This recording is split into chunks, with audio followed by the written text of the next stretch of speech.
What are we discussing today? We're going to.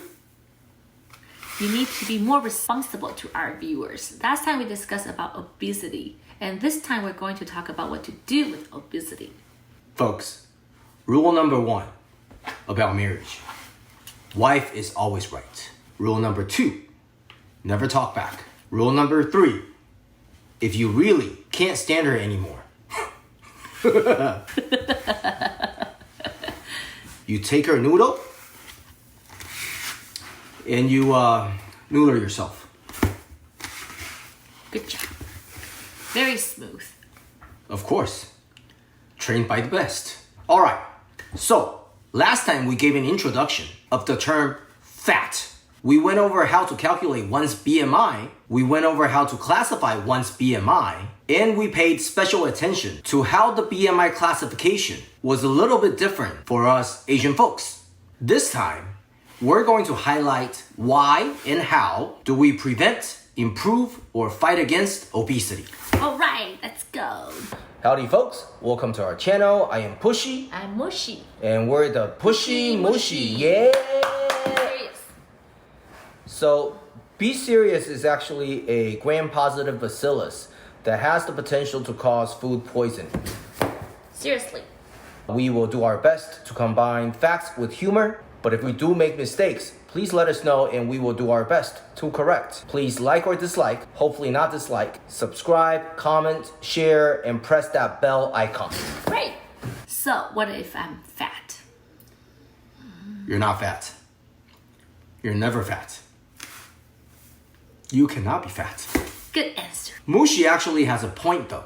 The question is, why do we care about obesity? And the answer is associated with significant morbidity and mortality. Hold on.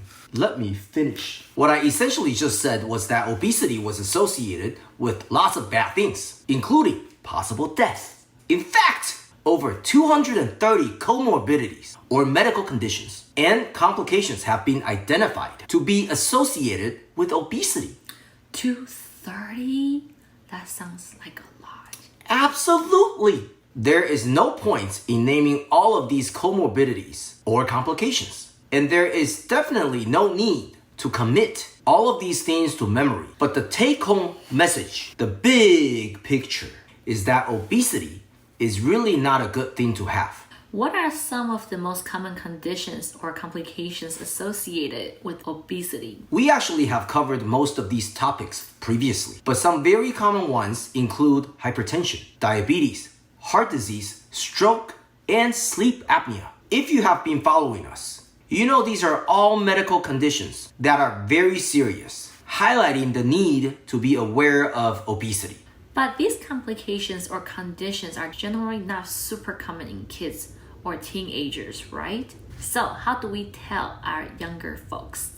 Actually, some of these conditions, like diabetes, have been on the rise for our youths. But Mushy brings a good point because kiddos and youths often do not understand the seriousness of certain conditions. Or I should say, they often do not see or care about the long-term complications. At least I was like this when I was a kid. Therefore, for younger folks, we tell them why obesity is a bad thing in their language. But remember to not overdo it. I know, finding that balance is hard, but that's our job as parents or doctors. So, what should I do? Or what should anyone do about overweight and obesity?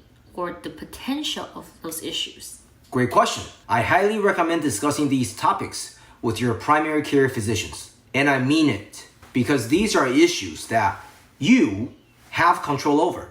And the more feedback or information you learn that is pertinent to you, the more potential you can achieve. Now, having said that, your primary care physician, after careful assessment and evaluation, might decide to pursue further workup pertinent to you or anyone being overweight or obese. This evaluation is not fully standardized. Plus, this is really a doctor's job. Though I do think you should try to understand why your doctors are ordering certain things for you. But nevertheless, I do not think it is necessary to cover all the laboratory evaluation your doctor might want, such as lipid panel or other stuff. Speaking of lipid panel, your mother's friends wanted some information on cholesterol health. My mother? that woman you might turn into someday? Holy. We'll do cholesterol stuff next time. What's wrong with your mother? That's a question for you, my dear. I think my mother-in-law is great. But that is not something that you've been telling me over the past 20 years. I think my mother-in-law is awesome. Stop lying. Okay. You think she's great and awesome. Good for you. Great. Just don't turn into her. There's nothing wrong with my mother-in-law. Of course not. Of course not. We love you, Mom.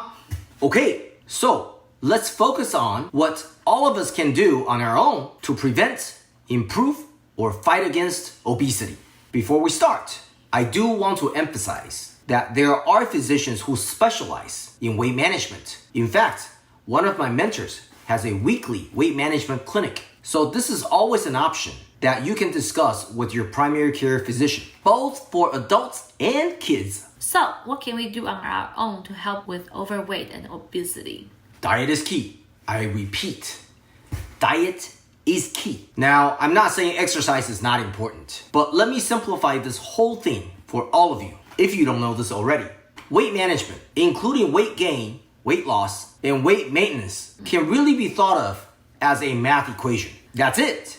Simple math. If you take in more calories than you burn, you gain weight. If you take in less calories than you burn, you lose weight.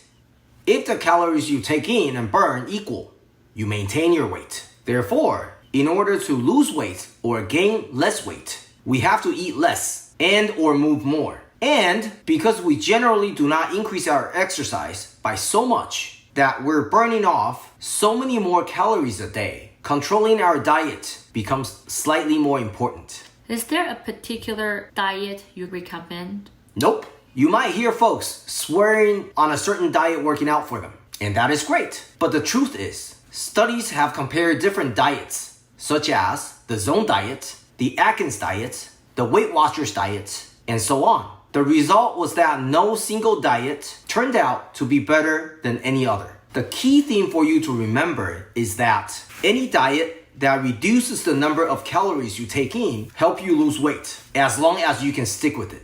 Is there any type of exercise you recommend? Nope.